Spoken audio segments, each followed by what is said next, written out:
This is a book review of Midpoint, a memoir. We are Accessory to Success and review a lot of business books here. If you're an author, a book enthusiast, business enthusiast, feel free to subscribe to all of our social media or our email newsletter where we send out emails very frequently with great new book releases and recommendations, tidbits and takeaways, marketing suggestions. For all those who might be interested, head over to the website to do that. Now let's move on to the main takeaway from this great book. Life is full of experiences that include childhood's fun and mishaps, interactions with family members, marriage and children, health issues, and a career journey. Patricia Angeles shares her story at her lifetime midpoint of 38 years old to prove the point that every human can be resilient through it all, finding happiness through family and friends, overcoming hardships and mistakes made, expressing a personal voice at work and in the home, and planning to fulfill personal expectations for the remaining years of life. Each person has a destiny and should make a conscious effort to identify and achieve their desired legacy, reaching their destiny by using life's lessons as signposts for moving forward to making changes. Here are some bullet point takeaways of what you'll learn in this great book. How the author's young years influenced her decision-making as an adult. Learning to have a voice rather than being submissive is important.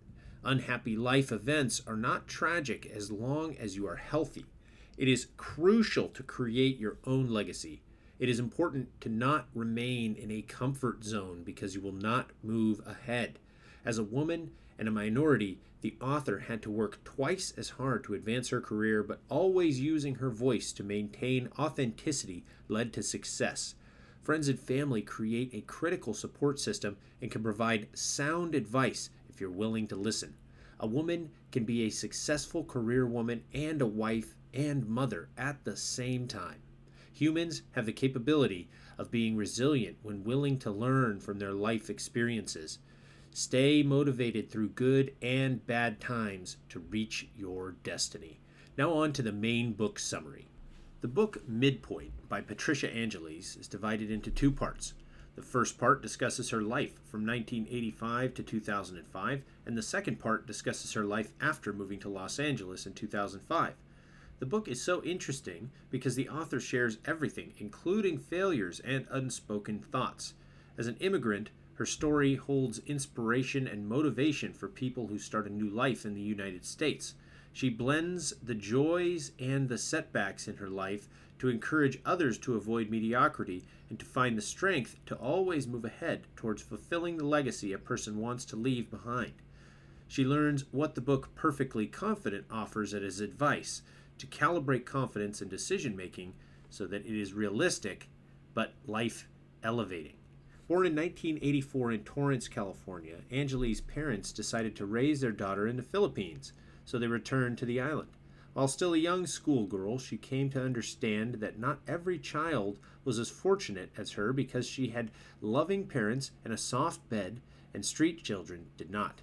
The realization at an early age of the juxtaposition of human experiences was a sign of Angeles' mental acuity, analytical perspective, and desire to gain as much knowledge as possible, all characteristics she maintains in adulthood. She is never satisfied with the superficial and constantly analyzes the past and thinks about the future. The events of Angeles' childhood remaining in her memory, and she used the lessons to guide decision-making in the various positions held throughout her career to date.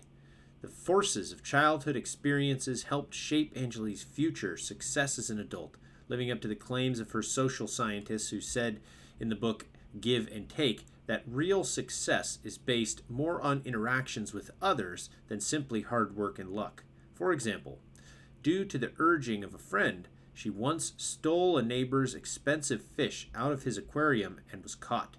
For that experience, she learned a life-changing lesson to not let others lead you into making bad decisions.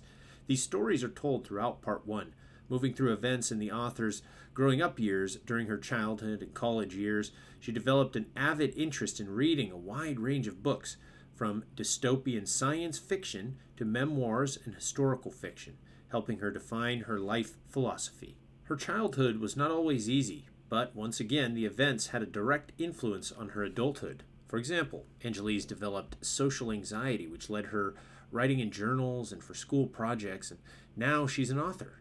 Her parents' peaceful relationship taught her that logical discussion was the best way to resolve conflict, but it also taught her that she wanted a voice. She meets people who become strong influences and choose a college to attend where she specializes in management, knowing she would be going to the United States and leaving some family members and friends she most cared about behind. Having laid the groundwork for her years leading to college graduation, Angelise begins part 2, which describes her life and career in Los Angeles, California. Her first job had her doing duties she did not expect and believed were beneath her dignity and education, but she learned a lesson about the dignity of work. As the book It's Called Work for a Reason says, people who feel uninspired and in a rut should take responsibility for improving their situation, and Angelise does. She moves on to other jobs, makes friends, experiences racism at her first desk job, and stands up for herself when wronged. To pursue her goals, Angelise eventually gets on the path of her successful career in banking by accepting a job at a Fortune 500 financial institution where she is ultimately mentored and finds her niche in personal banking. Eventually, she gets married and also works on advancing her career. As an achiever, she quickly climbed the ranks through position changes and promotions and went back to school to work on her MBA. She learns to be more assertive during internal job reviews and continues to advance. Angelise is empowered by her goals, using her positivity and desire to succeed as motivators, as the book Big Dreams, Daily Joys suggests people do. After 15 years with the same company, Angelise accepts a job with another company along the career path. She has 3 babies and suffers from challenging medical and mental health issues. These are stories of self-discovery as she balances work, motherhood, and marriage. Angelise described her experience with a medical condition, getting lured into a pyramid scheme, making more mistakes, struggling to overcome moments of self-doubt, embracing life's joys, and staying personally motivated. Her greatest happiness is her children, and that happiness always helps her stay resilient no matter what life presents as challenges. It also contributes to her success at work because happiness, as the book The Happiness Advantage says, fuels success rather than the other way around. She wants her children to be proud of the woman she is at work and home. This is an autobiography, but it is just as much a motivational book as the book Grit, which shares how high achievers have a combination of perseverance and passion that keeps them motivated. That described Patricia Angelise perfectly. The book is straightforward to read, and her descriptions show she is a woman who is humble, courageous, has a sense of humor, is hardworking, and perseveres through whatever life throws at her. Just as importantly, her stories show how she never loses sight of what she sees as her destiny. Angelise refuses to accept mediocrity and always remains resilient. Her message to readers is to keep your eye on the legacy through life's ups and downs because it will help you stay motivated and encourage you to look at life's events through personal learning and growing. About the author, Patricia Angelise was born in Torrance. She graduated in 2005 with a Bachelor of Arts in Humanities with a professional certificate in management at the University of Asia and the Pacific. After graduation, she moved to Southern California in 2005 with her parents. In 2011, she earned a Master's of Business Administration in International Business at the University of La Verne. Angelise has deep expertise in the banking industry. She began her career in 2005 at Wells Fargo Bank as a personal banker and worked her way up from there.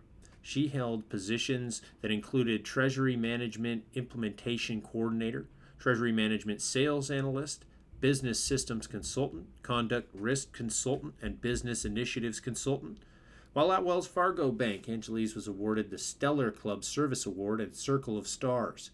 In September of 2021, Angelise accepted a position as RCA Manager at the U.S. Bank. She is currently the Vice President Digital Risk Manager at U.S. Bank. You can follow Patricia Angelise on LinkedIn and Amazon. This has been a book review of the memoir Midpoint. Thank you for listening. Please don't forget to go over to the website and subscribe to our email newsletter where we put a lot of time and thought into what we recommend to read next. And there's also a lot of other information in that list. Feel free to subscribe. Thanks again for listening, and we'll see you in the next review.